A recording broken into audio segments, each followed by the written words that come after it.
Hi everybody. Since I have COVID, my video is going to be a little different. I'm not going to have like other people, and I can't really do an actual assessment on someone that's not here. So I'm just going to go through a notes page I made about everything pertaining to my age group. So just bear with me. It's kind of dark in here because I still have a headache from COVID and the light hurts my eyes. So anyways, let's get started. My group was supposed to do school-age children, and I just kept it that way because I had already done research on it. So school-age children are between the ages of 6 and 12. According to our lessons. They go through a slower pace of growth, and then when measuring height, weight, and BMI, provide valuable information about their health, and we want our kiddos to be between the 5th and 84th percentile, and when they get to this age group, they're expected to be using the CDC growth chart at their doctor's offices that they go to. I'm going in order of our chapters, so I'm going to start with all the theories since it's chapter 3, and then the exam's not till chapter 4. So we're going to start with Erickson. So for school age kids, his theory is industry versus inferiority, which these kids are mastering useful skills and tools of the culture, learning how to play and work with their peers, and it's characterized by competence.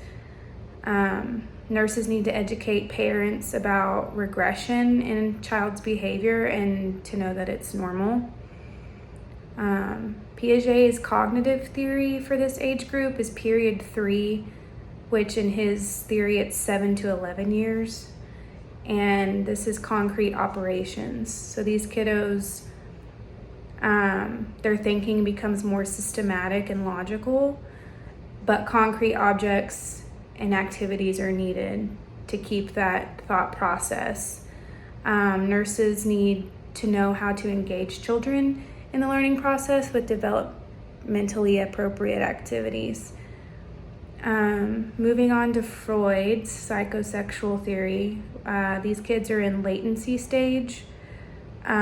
Sexuality plays a less prominent role in the everyday life of the child. Best friends and same-sex peer groups are influential in this school age. Younger school-age children often refuse to play with children of the opposite sex because they have cooties or what have you.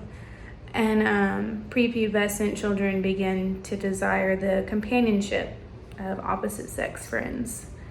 Nurses can use this theory to understand how childhood experiences can affect the development of a child's personality. And then you have Kohlberg. His is the moral development theory. So the first stage is stage 3, which is 7 to 10 years, and it's morality of conventional role conformity, which is the good boy or good girl orientation. Morality is based on avoiding disapproval or disturbing the conscience. The child is becoming socially sensitive. The second part of this for this age group is stage 4, begins at 10 to 12 years, which is law and order orientation. So right takes on religious or metaphysical quality. Child wants to show respect for authority and maintain social order, obeys rules for their own sake because they're afraid of getting in trouble. Nurses must be aware of how moral development progresses to provide anticipatory guidance to parents about expectations and discipline of their child. Moving on to physical exam. So this is for school-age children. This is just like some of the takeaways on how to interact with these children during their exam and communicate with them. So the examination should be conducted from head to toe like normal. Examine genitals last because this part of the exam may be emotionally stressful or embarrassing for the child. The examiner asks the child questions the child can answer because we want them to feel like they're a part of the exam and not just like asking the parents. Elementary school age children will talk about school, friends, or activities. Older school age children may need to be encouraged to talk about their school performance or activities. Encourage parental support and reinforce the child's participation. So again, any question that you think the child can answer, ask them first. And if they don't answer, then you can ask parents. Always drape the patient for modesty because, they're getting into that adolescent stage where they feel body conscious. Use the examination as an opportunity to teach about the body and personal care.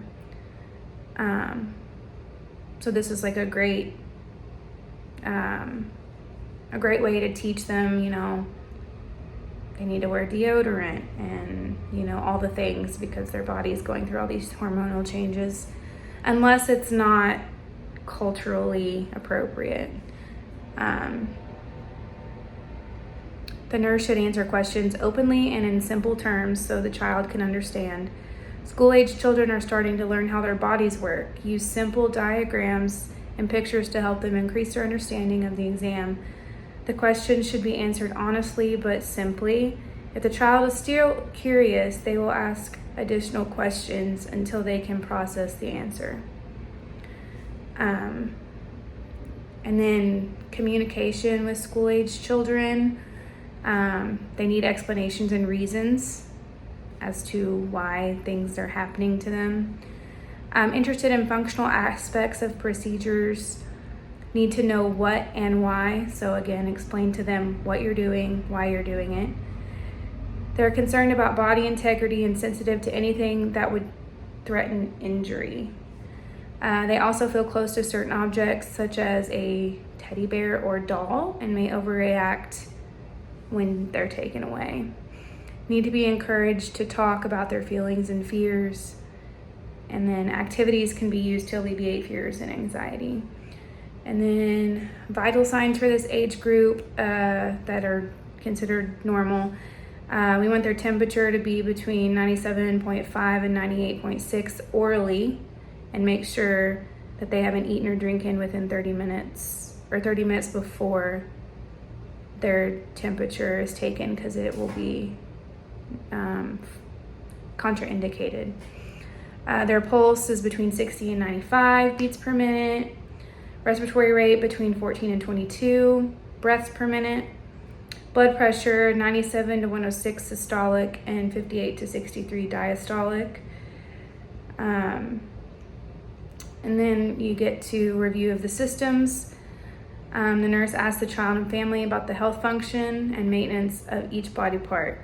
The review is aimed at uncovering dysfunction or disease related to the body systems. So you'll start with general appearance, move to the head, the hair, face, eyes, ears, nose and sinuses, mouth, throat, neck, chest and back, abdomen, and then extremities.